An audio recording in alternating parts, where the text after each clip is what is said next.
Shalom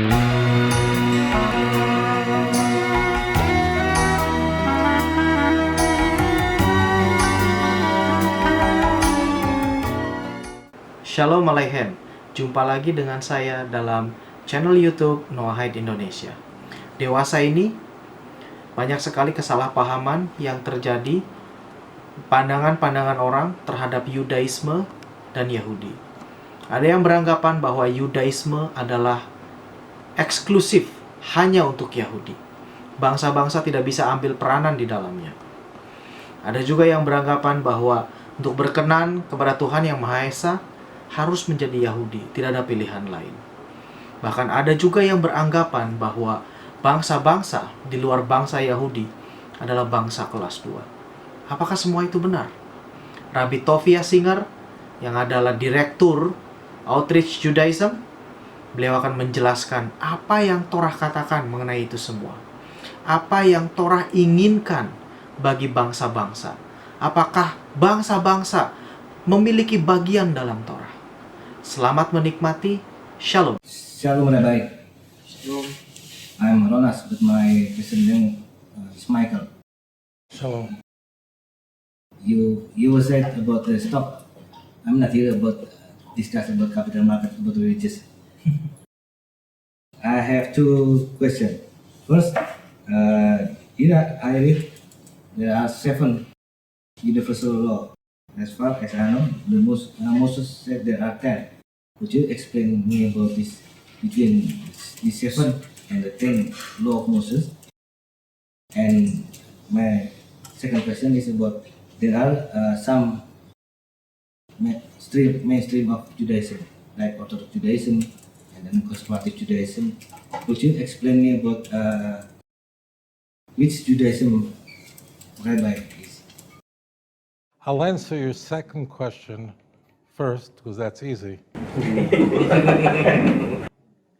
I always go for the easy one first. I'll leave the tough one for later. I'm an Orthodox rabbi. Orthodox. So you said that's good.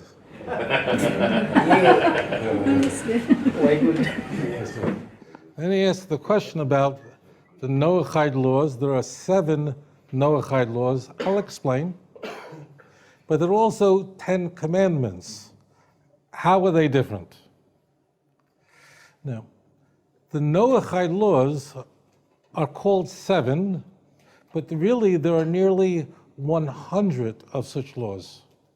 But there are 7 major categories. But what does it mean, Noahide Laws? So, I want to ask you a question.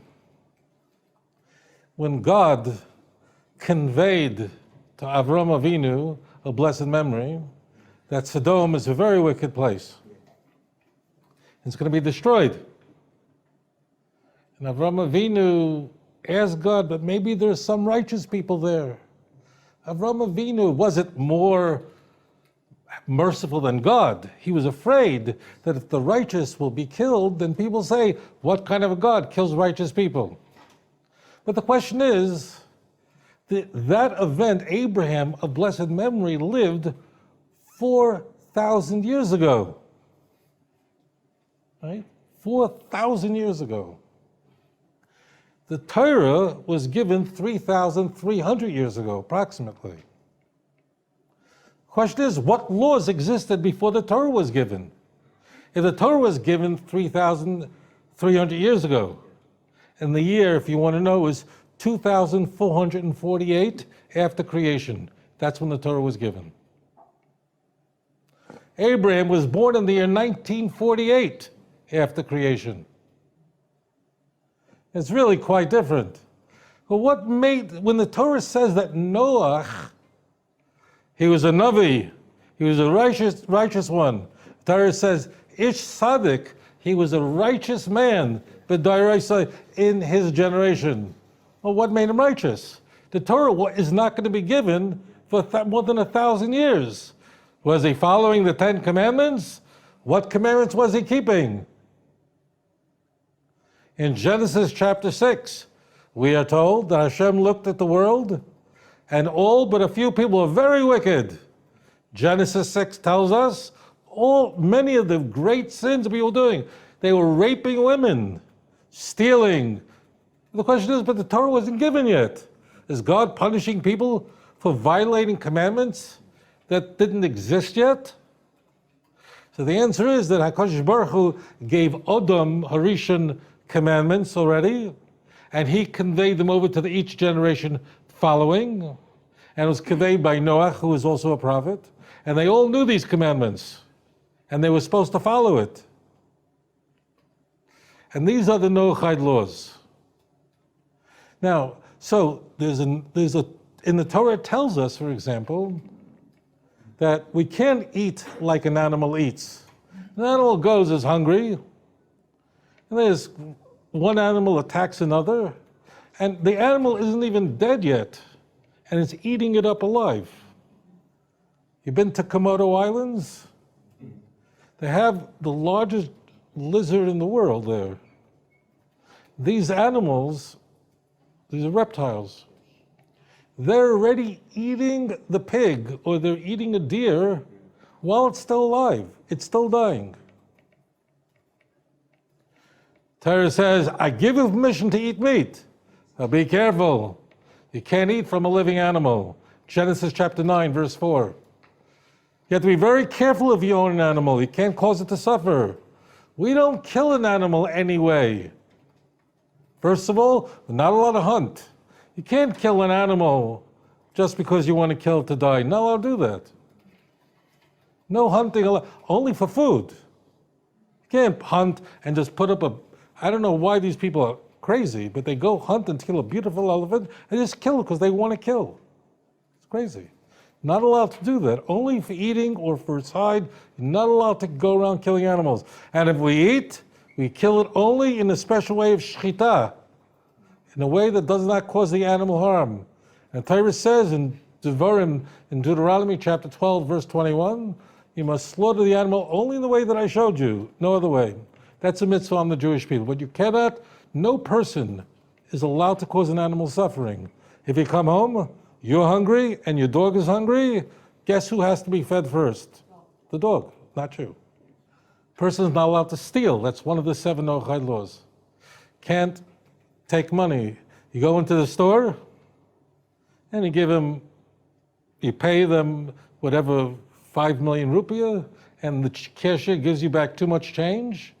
Counting your change, you see, ooh, she made a mistake. They have a lot of money. They won't miss it. The extra 100,000 rupiah, I'll walk out.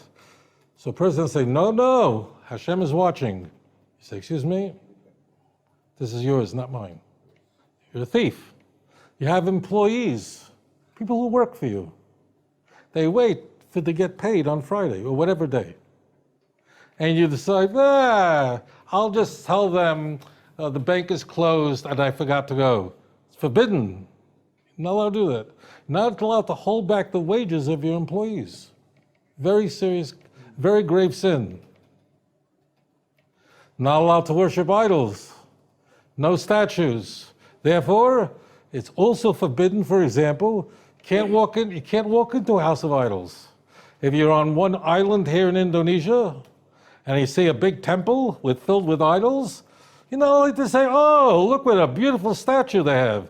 I'm not worshiping it, but I'm going to go in and look, and we'll take pictures with me and this big monkey animal, or this big elephant animal. Look how beautiful. It's forbidden. Not allowed to do it. Not allowed to walk inside. You can't even go to a restroom. Don't use the bathroom in such a place. Not allowed to walk. You don't have to die for this.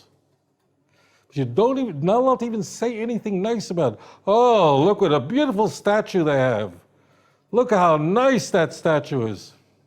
Not allowed to do that.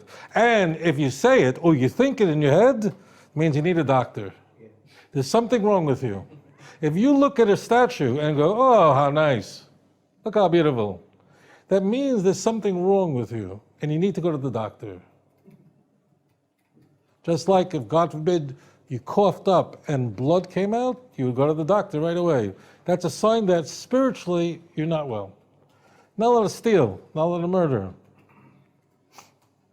Can't just sleep around with anybody. It's forbidden. These 7 commandments are again, what I want to demonstrate to you is, for instance, you can't sleep with anybody you want to. There are actually 19 relationships that are forbidden. 19 categories of people with whom you cannot sleep. Okay? So we say it's one law, but it's really one basic category of laws. Okay? Do you understand that? Good. So these are the laws that were kept in the Torah, and these are the laws that was followed by the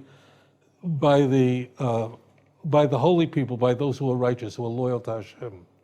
And these are called the Noahide Laws. It's not the best description, it's an old term. It really is, these are the laws of Hashem for all those who follow the true God. Because every person here is a descendant of Noah, there are only 8 people on that boat. And we are descendant of every one of us is descendant of Noah, no one else. So they're called the Noahide Laws. And so these laws are universal. See, what Judaism is we are a nation, we are a people, there's the Bnei Israel, but it's universal. People who embrace these commandments are all joining the true faith of worshiping the one true God and have a place in the world to come. The 10 Commandments, on the other hand, there are many of these laws in the 10 Commandments. Don't murder, don't steal, it's in there. But there are some commandments that are in the 10 Commandments. There's a commandment like keep Shabbos. A person who is not Jewish is not required to keep that commandment. A person might say, these Noahide laws, that's easy. I wouldn't kill anyone, I wouldn't murder, and I'm not a thief. The Jews have so many mitzvahs, so many commandments. We have so little. Now, I showed you really the difference is not so much, but there's something very special about these laws. And that is that a person must be honest in business, not because he says, I think it's a good idea. Be nice to your animals because I'm a good person. It's the right thing to do. No, you have not fulfilled the commandment. The only way to fulfill these mitzvot are that you must do it because HaKadosh Baruch, the God of Abraham, Isaac, and Jacob, commanded you. You have to say that, or you have not fulfilled the commandment. If somebody gives you too much money, and it's too much, you have to say to yourself, I'm going to give, before you give back, you say, okay, the reason I'm giving back is not because I'm a good person, because God commanded me. Why do I give tzedakah? Not because I'm nice, because God commanded me. Now here's the interesting thing. The 7 Noahide laws, as it turns out, are all rational, are all logical. And it's not easy. Why? Because we're created in the image of God, we naturally don't want to murder. It bothers us. We see a dead body and it bothers a person. If a person could see a dead, murdered body and it doesn't affect them, there's something wrong with them. Even to think that if someone could sleep with his mother, it sounds sick to us. Why? Why should it bother us? Why should it bother us? Animals don't care. The answer is that we're created in the image of God. Don't steal? I know. What do you mean? How do you know? You know because you're created in the image of Hashem. But what is central is to say, the reason I'm going to be honest in business is because God commanded me. Even though rationally these things come to me, we have to realize that the reason they seem natural is because we're created in the image of God. And that's the advantage that the Ben Noah has over the Jew. Why? Because there are commandments on a Jew that are not on anybody else. For example, keeping Shabbos. Keeping all the laws of Shabbos is only on a Jew. So a Jew makes kiddush to sanctify the Shabbat. You ask me why later, I'll explain. But now, when a person's making Kiddush, is there any logical way to explain celebrating the Sabbath? None. There's no, on the surface, it doesn't make sense. Why are we celebrating the Sabbath? Because God rested? Was God tired? He was sleepy, working 6 days, 24 hours a day. He was exhausted, needed vacation. Doesn't make sense. And if God did rest for whatever reason, why would I celebrate when he rested? He didn't do a thing. I should be celebrating for 6 days, and on Shabbos, I should stop celebrating. But why am I celebrating? I'm celebrating that God didn't do a thing? This is a very interesting concept. I don't want to discuss it now. If you'll ask, I'll explain. But just understand that Shabbos requires, why does God need to rest? He was so tired, he stopped creating. And why do we celebrate him doing nothing? We should be celebrating him work. It should be 6 days you should celebrate. On the seventh day, do what you want. That's logical. Therefore, in a sense, when a Jew celebrates Shabbos, it's not completely rational. If you'll ask me, I'll show you how it is. But on the surface, it isn't. Superficially, it doesn't come to us immediately. And therefore, a Jew, in a sense, is forced, like a gun to our head. We have to know that we're keeping Shabbat, and we make Kiddush on Shabbat because God commanded us. We have no choice. We have no other way out. There's no other way to explain why we put on tefillin, why we wear tzitzit with strings. No explanation for this except God commanded us. With not killing, not murder, it comes logically. But the mitzvahs on a Jew are not logical. Many of them, we don't have a obvious reason. Now, if you study it, you'll understand the reasons. If you'll ask me, I'll explain to you. But it's not obvious. Therefore, a person who's a ben Noach means of the Chasidi Umus Ha'olam, person who follows the true God of Abraham, Isaac, and Jacob, and the great prophets of Israel. This person has a tremendous place in the world to come. Because it's logical. You had a way out. You had an exit. Whereas other commandments, why can't the Jew eat lobster? We don't really know why. Because Hashem tells us in the Torah, we Jewish, the Bnei Yisrael are not allowed to eat such animals. Only Bnei Yisrael. Others can, not a problem.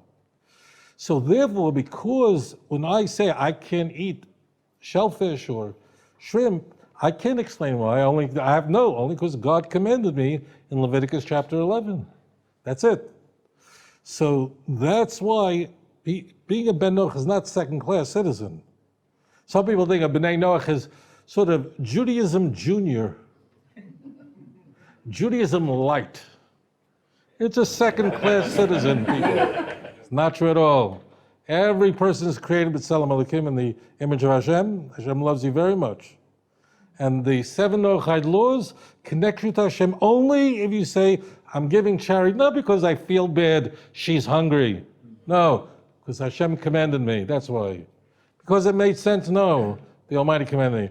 Jews, we put on tzitzis, we put on the tzitzis on the four-cornered bar garment. I can't explain, I can, but it's not on the surface obvious why. And therefore, it's easy to be a Jew. It's harder, in a sense, to be a proper Ben Noach. There's a very, very high level. Okay, the 10 Commandments are also unique in that why 10 Commandments? Because the 10 Commandments also map onto all 613 Commandments. These are 7 major categories, and in fact, every single commandment in the Torah in one way is connected to the 10 Commandments. In fact, not only is it connected that way, but it connects within itself. That means the first commandment of do not worship any other God but the true God, and do not murder. See the first 5, 1, 2, 3, 4, 5, and then the second 5, 6 through 10, actually integrate with each other. Don't murder and don't worship idols is the same thing. You go, what? So it's very obvious the first 5 commandments are between us and God, or us and our Creator, because that's why honor your father and mother is in the first 5, because your parents also are your Creator. So the first 5 commandments are between us and our parents, and our parent, God, or our parents, our mother, father, and God. And the second set is between us and our fellow man. 5 and 5 show you they're equal. Don't think, oh, I'm a very religious person. I do my prayers every day. I don't eat anything, but I cheat in business. I'm totally corrupt. No good. God doesn't want it. Go home. Stay home. He doesn't need your prayers. You're wasting your time. But they're also connected, and I'll show you how they're connected. How could do not murder be connected to idolatry? It's really the same thing. You know what? How? I'll show you. When a person worships an idol, what they're doing is they're eliminating God from their lives. They're saying, God is not in my life. I got rid of the true God, and I have something else instead. When somebody murders, why does a person murder? Why would a person murder? Think about this. Can anyone tell me? Does anyone ever murder because they want to produce a dead body? Think. Does anyone murder because they want to create a corpse, a dead body? The answer is no, never. They just want to eliminate the person who's alive. They don't care that now we have a dead body. Think about this for a moment. Why does a person murder? Murder is not just killing. It means taking the life of an innocent person. In Hebrew, it's 2 different words of kill and murder, just so you know. Think very carefully. When someone murders somebody else, why do they do it? There's only 2 possibilities. Number 1, I don't want that person to be around anymore. Or I just want to make a dead body. What's the answer? Nobody cares that there's another dead body. People murder because they don't want that person to be in their lives anymore. They want to eliminate the person. They're not interested in making a cemetery more business. Let's make some more dead bodies. It never happened. You understand that?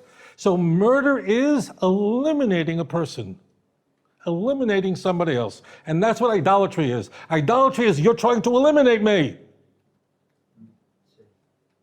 You're not trying to produce a dead God. You're trying to eliminate me and say, you don't exist, and I'm going somewhere else. I'll kill my wife so that I can run off with another woman. I'll kill my husband so I can run off with another man. And that doesn't care about the dead body that produced. That's just ancillary. That comes along with it. But that's not the goal. So always idolatry is to eliminate God from your life, to remove him. So therefore, number 1 and number 6 is don't eliminate me and don't eliminate somebody else. Ooh, Torah is so good, so delicious. So this thing that really, we can go deep, and that could be all day talk about the 10 commandments, but they really are all interconnected. So not only do they connect outwardly onto all the 613 commandments, but I show you how they all intersect with each other. Think about this. What's the 5th commandment? What is it? Honor your father and your mother. Kabir es avicha v'esimecha. Honor your father and mother. What's the 10th commandment? What's the 10th, number 10?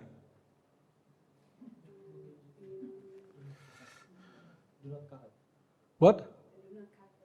Do not covet. Well, what does that mean, covet? Don't covet. The Torah says like this: do not covet your friend's house, his wife, his donkey, his ox, what belongs to your friend. You do not covet a man's wife. Think about this. It doesn't say you shouldn't want a nice house. Nothing wrong. Make sure you give tzedakah. The money was earned honestly. Nothing wrong with saying, oh, I would love to have one day a nice house like he has. That's not a problem. I want his wife. I want his house. I want his cow. I want his car. I want his life. This person, Torah says it, Re'acha, your friend. I want his. What are you really saying? I want his life. I don't want my parents. I wish I was born to his parents. I wish I had a different life. It's very important.